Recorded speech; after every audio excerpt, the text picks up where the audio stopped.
Welcome to This Explainer. Today, we're going on a seriously fascinating journey to look at a man who, quite literally, powered the modern world.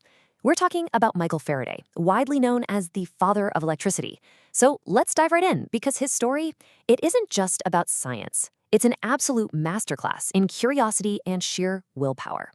What good is electricity? Believe it or not, a politician actually posed this incredibly skeptical question to our subject a long time ago. Now, I want you to just pause for a second and imagine a world entirely without power. No smartphones, no internet, no modern medicine, no lights turning on when the sun goes down. We take electricity completely for granted today. But before we reveal exactly how we solved the monumental problem of generating it, we really have to look at the unlikely hero who answered that politician's question. You see, Michael Faraday's beginnings could not have been more humble. Born in London back in 1791, he was the son of a poor blacksmith. And what's truly astonishing here is that Faraday had almost no formal education. In a time when scientific discovery was pretty much exclusively reserved for the wealthy and the formally educated elite, Faraday was the ultimate underdog. He didn't have access to fancy laboratories or university professors. He had to build his amazing intellect entirely from scratch. And his rapid ascent is just so inspiring. By 1805, at just 14 years old, he takes a job as an apprentice bookbinder. But he doesn't just bind the books, he reads them. Specifically, he's devouring scientific texts on chemistry and electricity. This sparks a fire in him, literally. He starts attending public lectures, including those by the famous chemist Sir Humphry Davy. Faraday meticulously takes notes, binds them into a beautiful book, and actually sends them to Davy, asking for a job. Well, his enthusiasm pays off, and in 1813, he gets his big break as a lab assistant at the Royal Institution. Decades of incredibly hard work later, we arrive at 1831, the year of his monumental breakthrough. Part 1. Discovering electromagnetic induction, the 1831 breakthrough that changed absolutely everything. So, electromagnetic induction is the principle that moving a magnet through a coil of wire produces an electric current. It sounds deceptively simple to us now, but at the time, this was a radical revelation. Faraday realized that a moving magnetic field actually creates electricity, and crucially, he noted that the faster that magnetic field changes, well, the more electricity is produced. I want you to picture this. Imagine holding a simple coil of copper wire in your hands, along with a standard magnet. Now, thrust that magnet right into the center of the coil and pull it back out. In and out, fast and steady. As that magnet moves, an electric current is actively flowing through that wire. But the very second you stop moving the magnet, the current dies. It's the motion, the physical, mechanical energy that literally forces the electrons to flow.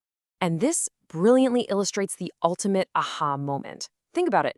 Before Faraday's discovery, if you wanted electricity, you were pretty much stuck with chemical batteries. They were weak, they were super limited, and they ran out quickly. You certainly couldn't power a city with them. But after Faraday, electricity could be generated continuously and mechanically. As long as you could keep that magnet moving, say by using Russian water or steam or wind, you could create an endless, continuous supply of electric power. Part 2. Powering the modern world on a global scale. Just think about the sheer scale of his impact for a second. Hydroelectric dams, holding back millions of gallons of water. Massive gas and coal power stations, incredibly complex nuclear power plants, and those giant wind turbines you see sweeping across the plains, they actually all share one fundamental secret. Deep inside almost every single one of these massive facilities, there is essentially a giant magnet spinning inside a giant coil of wire. Nearly 2 centuries later, we are literally still just scaling up Faraday's simple 1831 experiment. To prove his concept could work continuously, he built the Faraday disc. This was the world's first practical electric generator. By rotating a copper disc, which acted as a conductor, between the poles of a horseshoe magnet, he proved that you didn't just have to push a magnet in and out by hand. You could use continuous rotational motion to generate a steady electric current.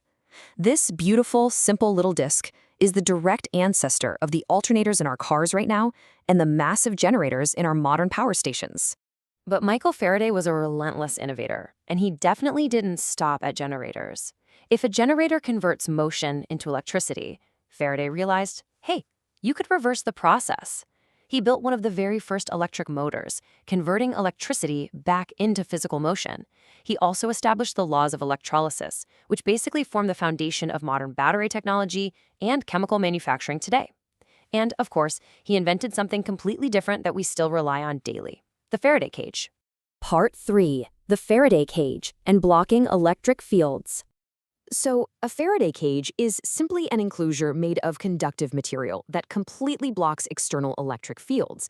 You know when lightning strikes an airplane in mid-flight, which, by the way, happens way more often than you'd think? The passengers and all the sensitive electronics inside remain completely unharmed. Why is that? Because the metal hull of the aircraft acts as a giant Faraday cage, routing the electricity safely around the exterior. We use this exact same principle today in scientific labs, for electronic testing, and to protect highly sensitive medical and computer equipment from external interference. Part 4. Faraday's Lasting Legacy and How He's Still Powering the World Today. Michael Faraday passed away in 1867, but it is absolutely no exaggeration to say that his life's work forms the invisible backbone of our entire modern society.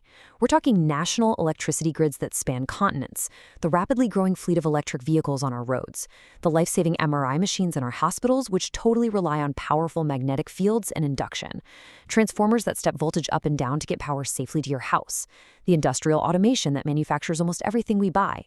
Faraday's fingerprints are literally everywhere. Without him, the Industrial Revolution might have completely stalled out in the age of steam. Which brings us right back to that politician who scoffed and asked, "What good is electricity?" Faraday's prophetic, legendary reply was simply, "One day, sir, you may tax it."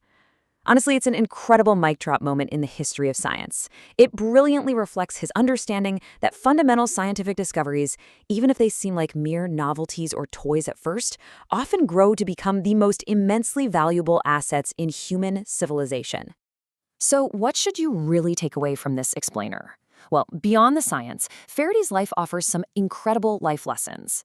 He proved that an intense curiosity can entirely overcome a lack of formal education. He showed us that reading and self-learning have the power to completely transform your future. His journey from a poor bookbinder to a pioneering scientist demonstrates that relentless persistence opens doors to unimaginable opportunity. And above all, his life shows that the greatest world-changing discoveries often come from just asking simple questions and running simple experiments. I want to leave you with this final thought. If a self-taught bookbinder playing around with a magnet and a piece of wire could unlock the energy to power the entire modern world, what simple question or experiment happening today might power the world of tomorrow? Keep learning, keep asking questions, and thank you so much for joining me on this explainer.